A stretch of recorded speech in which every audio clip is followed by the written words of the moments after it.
Panhard and Levassor 6-horsepower single Phaeton 1897. The Société Anonyme des Anciens Établissements Panhard at Levassor had an engineering history going back to the 1840s. From the mid-1870s, as well as the woodworking machinery that was Panhard Levassor's staple product, the firm had been making Deutz stationary gas engines under license. Therefore, when in 1889 Gottlieb Daimler wanted a French manufacturer to build the V-twin engine that he had developed with his partner Wilhelm Maybach, Panhard Levassor was a logical choice. Emile Levassor originally envisaged selling only engines, and indeed about half the output of just over 650 V-twin engines made between 1890 and 1895 by Panhard Levassor were sold to Armand Peugeot for his motorcars, but Levassor soon realized that what Peugeot could do, so could his own firm. The first Panhard Levassor motorcars were sold in 1891. These had the engine fitted at the front of the chassis with a drive via a clutch to an exposed gear train and transmission to the rear axle by chain. Levassor was not the first to use this front engine layout, but it was the Panhard Levassor firm that popularized it, and for many years the system Panhard was the norm for most motorcar makers. Until about 1899 the cars were tiller-steered, and almost all were right-hand drive, the latter being a feature of the majority of French makers well into the 20th century. In 1895 a new engine design was developed, called the Phoenix.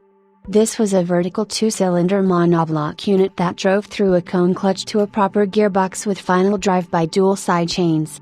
A car of this pattern came to public attention in June of 1895 when Levassor finished first in the Paris-Bordeaux-Paris race, driving a 4-horsepower car fitted with the new engine. Levassor, then aged 52, drove continuously for over 48 hours and averaged 15 miles per hour for the 732-mile round trip. Phoenix engine cars of the Paris-Bordeaux-Paris pattern formed the basis of the firm's output for several of years, and this example differs from the race car only in respect of being fitted with a larger 6-horsepower engine of 90 mm by 130 mm bore and stroke. The Panhard Levassor records show that one chassis de voiture automobile avec moteur du 6 chevaux number 1066, fitted with solid rubber-tired wheels was sold from the works in the Avenue d'Ivry on the December 24, 1897 for a total price of 6,525 francs. The purchaser was the Parisian motor dealers Barthélemy et C., whose premises were just off the Champs-Élysées, but the identity of the car's first owner is unfortunately not known.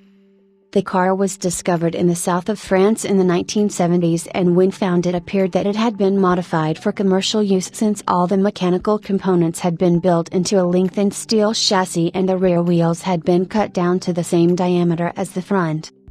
Restoration of the car was undertaken in England by the well-known motoring enthusiast David Baldock, working together with his father, and they used surviving original Panhard Levassors for guidance.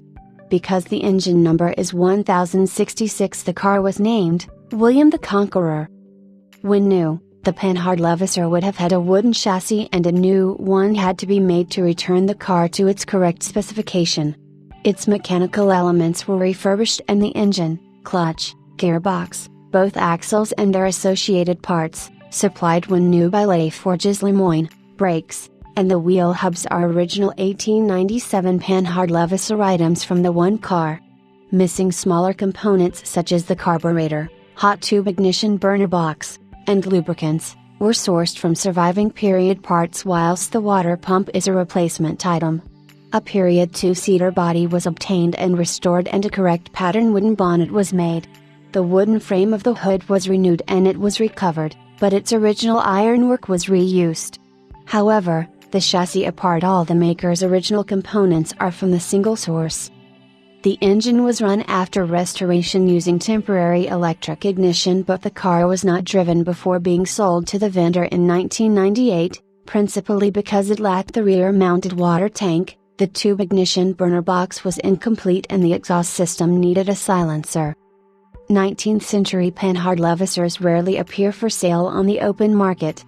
The new owner of William the Conqueror should have adequate time to prepare the car for a debut on the 2005 London to Brighton run, where it can be expected to be among the first group of cars to leave Hyde Park.